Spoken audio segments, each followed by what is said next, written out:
Pour moi, c'est difficile de définir. C'est un lien que je ne saurais pas dire par des mots. On voit toutes les montagnes enneigées, c'est magnifique. Je vais toujours de l'autre côté, là, pour passer un moment à admirer. Je ne m'en lasse pas. C'est un endroit unique, exceptionnel. Il faut venir coucher ici et assister au lever du soleil. Quand il y a du givre partout et que le soleil pointe, il y a une luminosité extraordinaire. C'est fabuleux. L'association, elle est intimement liée à la montagne Sainte-Victoire et à ce lieu-là, évidemment. Mais on est tous des amoureux de la montagne. On a tous commencé par faire des balades, que ce soit à la face nord, face sud, etc. On est en général des passionnés de cette montagne.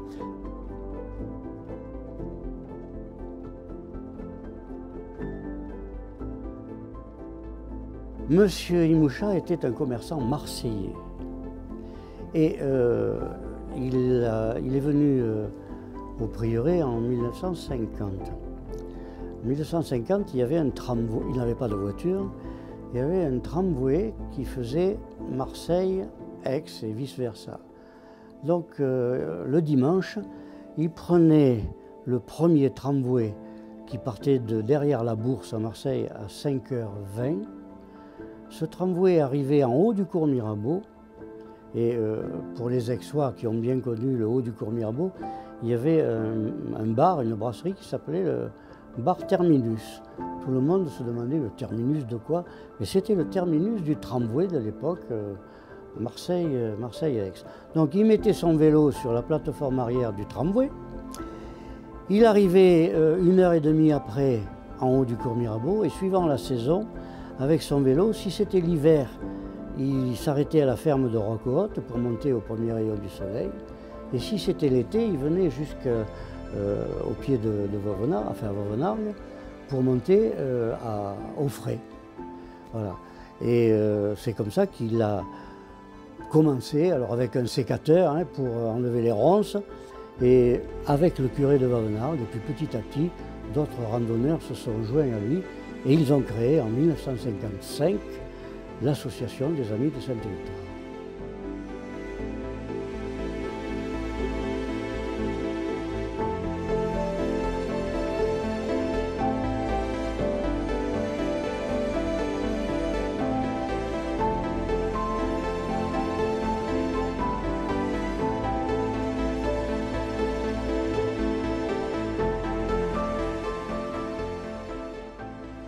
Il y a plein de fleurs au printemps. C'est magnifique. Moi, le printemps, je trouve que quand il y a tous les amélanchiers aussi, c'est tout blanc, là, c'est magnifique.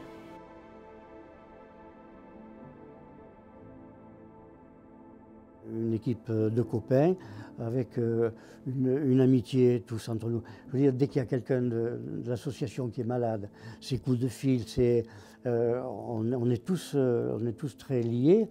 Et puis, le fait de restaurer ce prieuré, quoi, c'est quand même intéressant. Ça apporte beaucoup.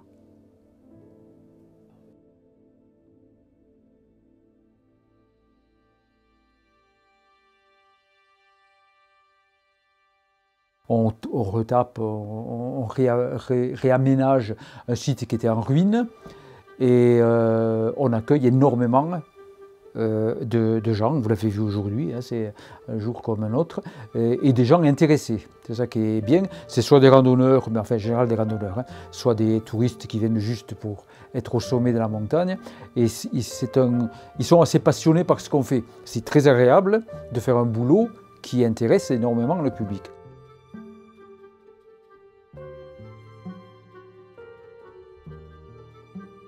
Le lien avec Sainte-Victoire, bon, j'aime les vieilles pierres. Professionnellement, j'étais chargé d'urbanisme. J'instruisais les permis de construire, les lotissements. Donc, j'ai eu beaucoup à faire aux architectes. Et j'aime particulièrement l'art roman. Donc, bien que la chapelle s'apparente à de l'art roman, mais c'est peut-être pour ça que je viens, que je suis rentré dans l'association.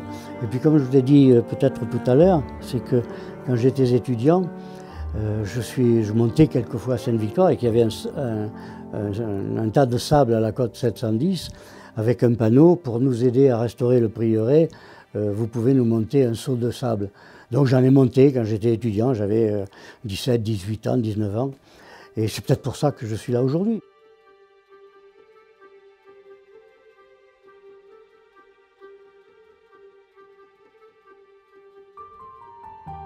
Là, on rencontre beaucoup de gens.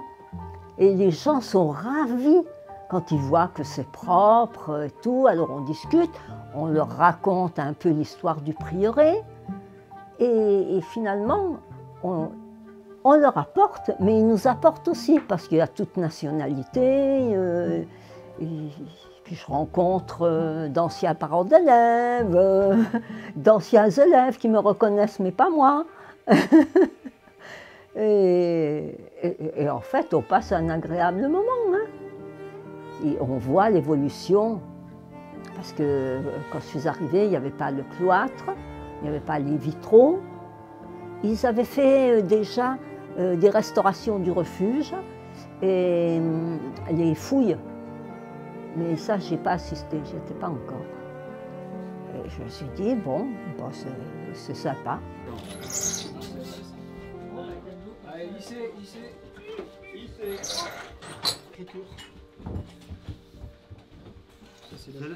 Pas dans la poche. Jeudi. Le public nous en est reconnaissant. Donc on est en permanence dans une relation qui est vraiment enrichissante, des gens contents de ce qu'on fait. Alors nous, de quoi on profite? On profite de ce job, entre guillemets, et on profite du fait de se rencontrer à 900 mètres d'altitude, les jeudis, des fois les samedis, des fois les dimanches, mais en fait souvent, dans un cadre qui nous plaît, et pour faire un peu ce qu'on veut, mais dans une direction qu'on connaît tous et qu'on partage.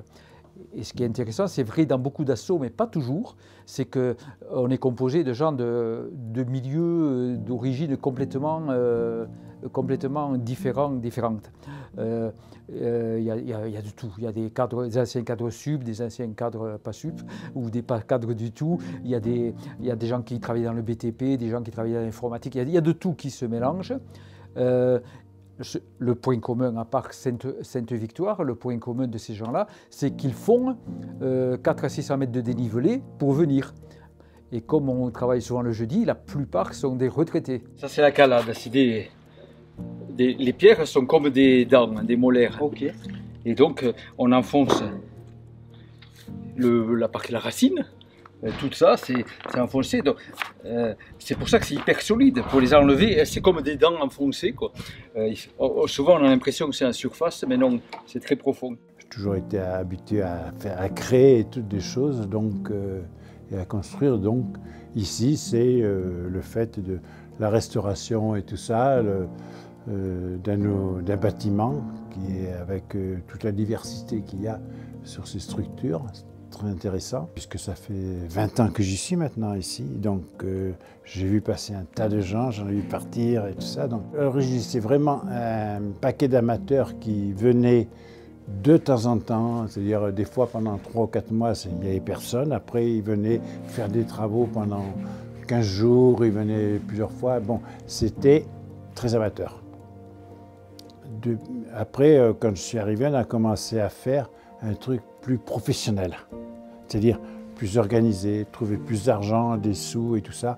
Et on est rentré dans un circuit où on était confronté avec des organismes qui s'appellent le Grand Site Sainte-Victoire, la Natura 2000, la classification monument historique, qui nous ont amené plein de contraintes de travaux. On ne fait plus ce qu'on veut. Donc ça a demandé une grosse organisation et administrative, relationnelle et professionnelle pour continuer à faire le boulot et avec des contraintes assez importantes.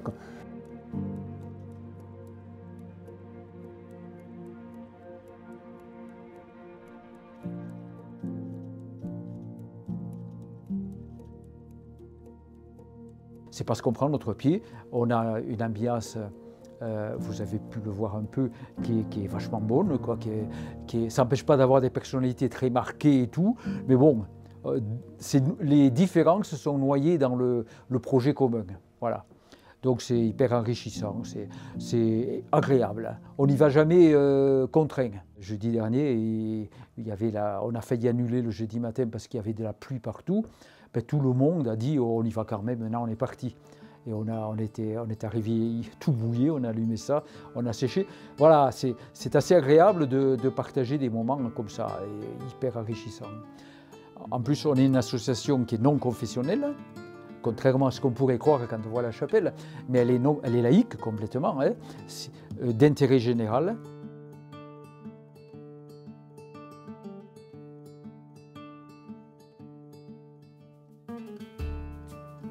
Et de plus en plus, on a des artistes que ça attire.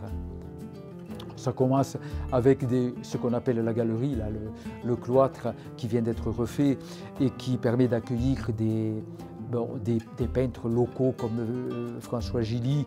Là, on va faire, je ne sais pas si on vous l'a dit, un concours de dessin d'écoliers. Des écoles avoisinantes, ils sont tout contents, ça fait monter les gamins, les parents, et ça fait de l'animation.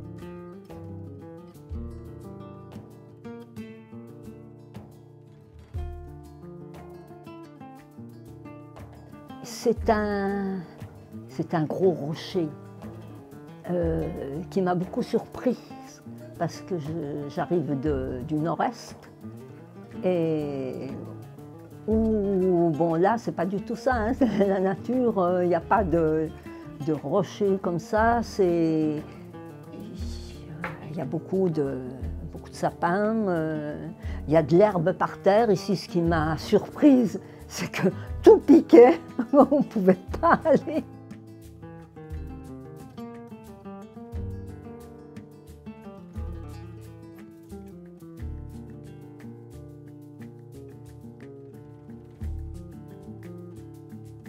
Une histoire que j'aime à raconter, j'étais de permanence un dimanche de novembre, hein, puisque on est là le jeudi, puis on assure une permanence tous les dimanches. Donc j'étais de permanence, il y a 3 ans de ça, un dimanche de novembre, crachigneux, brumeux, et bon, c'est 3h30, j'ai dit bon, ben, je vais fermer la chapelle, le temps que je ferme, et que je sois à la voiture, ben, il va faire presque nuit. Donc je vais fermer. Je ouvre la porte, je fais la première marche quand rentre un randonneur décidé dans la chapelle. Il traverse la chapelle et il vient se mettre à genoux sur un prie-dieu. Bon, donc je reviens ici, puis je dis bon, ben, laissons-le prier pendant 5 minutes. J'ouvre, au bout de 5 minutes, j'ouvre la porte, il est toujours en prière. Bon, je vois l'heure, 4h moins 20, et à moins le quart, je vais le voir. Je dis, monsieur, excusez-moi, mais je dois fermer la chapelle. Il s'excuse à son tour, et il se présente, Monseigneur Dufour, archevêque d'Aix-en-Provence. Et moi, je me présente à mon tour, Daniel Arnoux, le seul protestant de l'association qui est heureux de vous accueillir. Voilà une petite histoire qui m'est arrivée, quoi. On a nettoyé la citerne, il y avait pas tout à fait 1 mètre de vase on a remonté, on les a comptés, 60 bouteilles en verre et une 40aine de bouteilles en plastique. Parce que les gens, à l'époque, il n'y avait pas la pompe, ils essayaient d'avoir de l'eau, alors avec des cordes, des ceintures. Alors on a trouvé je ne sais pas combien de ceintures. Alors la bouteille était pleine, et quand il a monté, donc on en a trouvé au fond une quantité. Et on avait dit, avec ce qu'on a trouvé, on va monter un musée. Parce que des vieilles gourdes,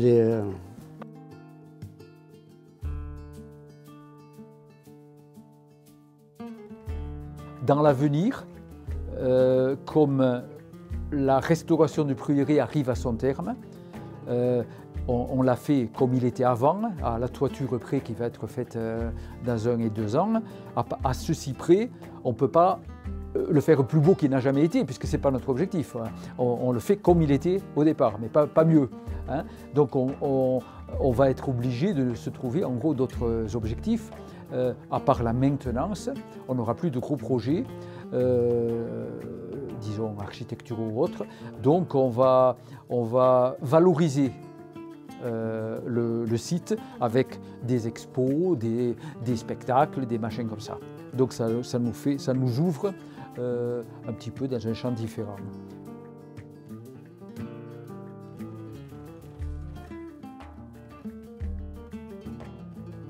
On l'aime, mais on la respecte aussi. Je sais que juste après le Covid, beaucoup de gens venaient sur Sainte-Victoire. Et il y avait une phrase dans la Provence, je crois, en disant si vous aimez Sainte-Victoire, n'y allez pas. Parce qu'elle était tellement prise d'assaut que bon, j'ai respecté, là je dis on n'y va pas.